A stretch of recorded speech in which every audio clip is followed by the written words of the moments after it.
Would you stay silent? Or let revenge speak for you? Welcome to the stories on Shattered Vengeance. Step into a world where love turns dangerous, revenge feels inevitable, and every story drags you deeper into the shadows of desire, betrayal, and the human heart. Let's begin today's story. I was sitting in my Seattle office when my phone buzzed.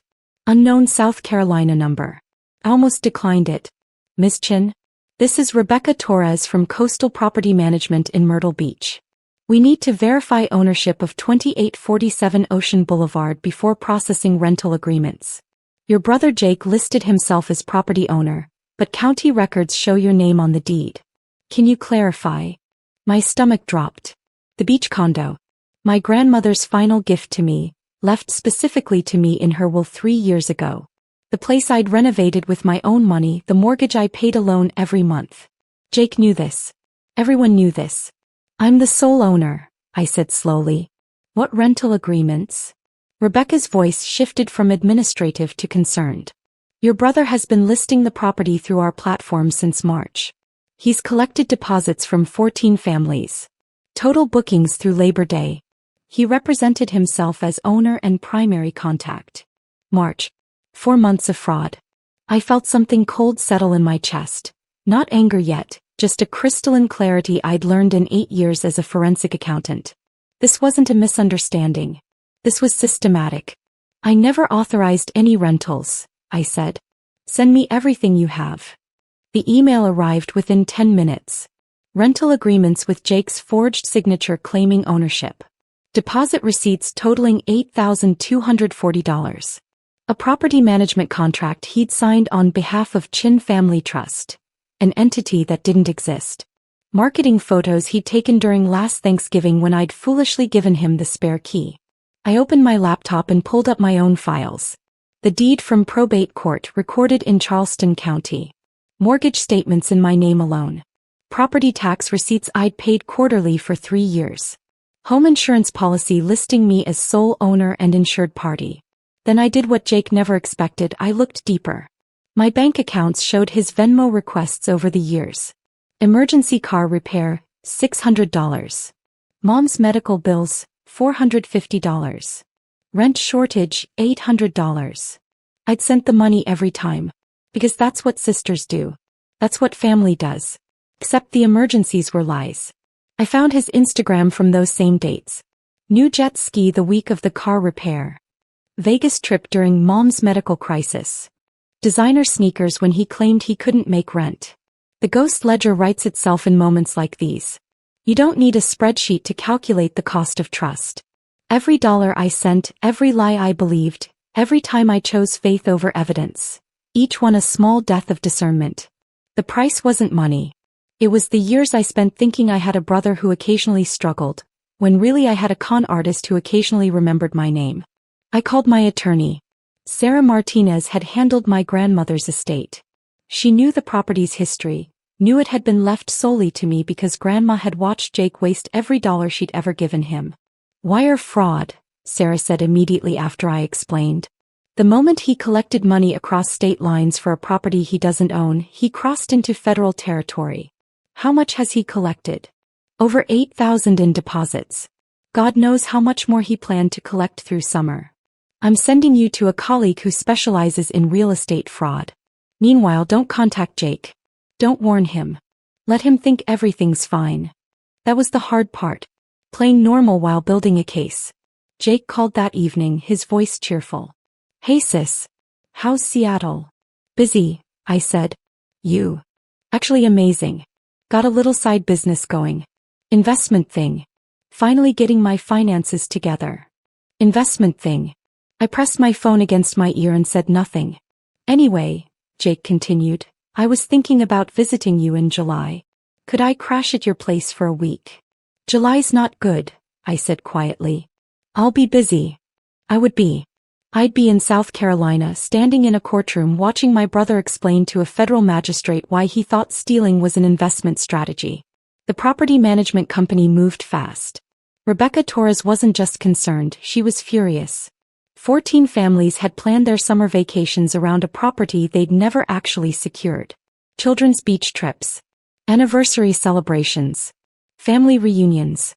We run title verification on all new properties, Rebecca explained over video call, her office visible behind her. Neat, professional, angry. It's standard procedure. But your brother provided a fake trust document. It looked legitimate enough that our initial screening passed it. When we requested owner authorization for insurance purposes, that's when the county records showed the discrepancy. She'd already filed a report with local police. Already contacted the families with refund checks from the company's insurance bond. Already flagged Jake's account across every rental platform in the Southeast. The families are made whole, Rebecca said. But Miss Chen, your brother collected money under false pretenses. That's fraud. And because renters were coming from different states, it's wire fraud. FBI might get involved. Might. That word hung in the air like a promise. The procedural justice system moves slowly, then all at once. First came the civil side. My attorney filed emergency injunction blocking Jake from any claims on the property. We submitted the deed, the mortgage documents, the property tax history, the insurance policy. Every piece of paper screamed sole ownership. Jake's response came through his hastily hired lawyer. He claimed misunderstanding. Said he thought the property was family shared. Argued that Grandma's will was unfair, and he'd been trying to equalize the inheritance. The judge read Grandma's will aloud in court. The section where she explicitly stated, "To my granddaughter Maya Chen, I leave my beach property at 2847 Ocean Boulevard, Myrtle Beach, South Carolina, as sole and separate property, in recognition of her responsibility, her character, and her care for me in my final years. This property is not to be shared, divided, or contested. Not ambiguous. Not unclear. Sole and separate." The criminal investigation took longer. FBI doesn't rush wire fraud cases. They build them carefully, brick by brick. Agent Monica Rivera interviewed me twice. Reviewed every document. Traced every payment Jake collected. Cross-referenced his bank statements with the rental agreements. He's been running variations of this scam for years, Agent Rivera said during our second meeting. Different properties, different platforms. Your condo is just the biggest score. He's collected over $40,000 across multiple schemes. I thought of the Venmo request. The emergencies. The struggles. All of it funding what? A lifestyle he never earned. Trips he never deserved. What happens now? I asked. Now we let him think he got away with it, Agent Rivera said.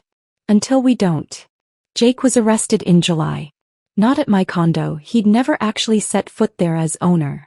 They picked him up at Mom's house during Sunday dinner, where he'd been bragging about his consulting business to our aunt and uncle. The charges: wire fraud, identity theft, forgery, filing false documents. Federal charges carry weight. His public defender asked about plea deals immediately. I attended the preliminary hearing.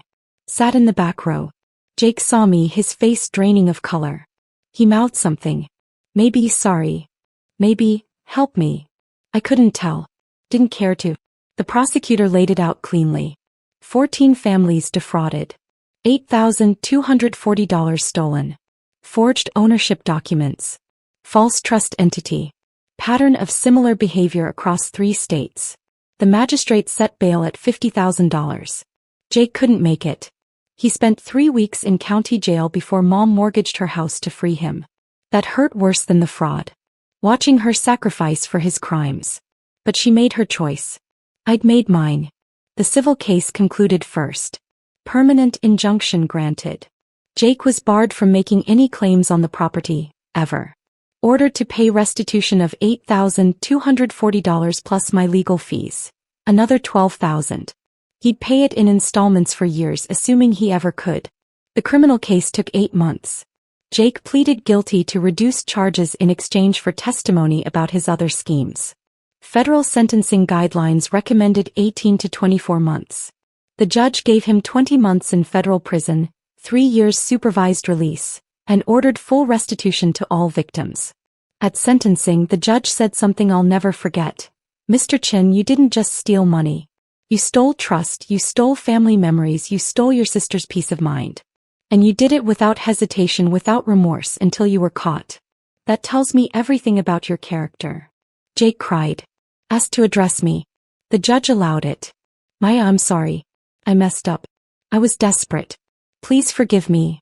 I stood, looked at him directly, said 5 words, I forgive you, from distance. Then I walked out. It's been 14 months. Jake's still incarcerated, eligible for release in 6 months with good behavior. Mom calls sometimes asking if I'll give him another chance when he's out. I tell her the same thing every time. He can rebuild his life. Somewhere far from mine. The condo sits quiet most of the year. I rent it properly now through Rebecca's company. Ironically, she's the best property manager I could ask for. Summer bookings stay full. Families make memories there. The place Grandma left me finally serves its purpose. I visited last month. Walked the beach at sunrise. The ocean was cold, sharp, exactly what I needed. I thought about Jake, about family, about the cost of mercy without boundaries. Grandma knew. That's why she left the property to me alone. That's why her will was so specific, so clear, so protective. She'd watched Jake's patterns for years. Saw what I couldn't see or refused to see. The deed sits in my fireproof safe. My name. Sole owner. Separate property. Some gifts aren't meant to be shared. Some boundaries aren't meant to be crossed. Some people prove again and again exactly who they are. I believe them now.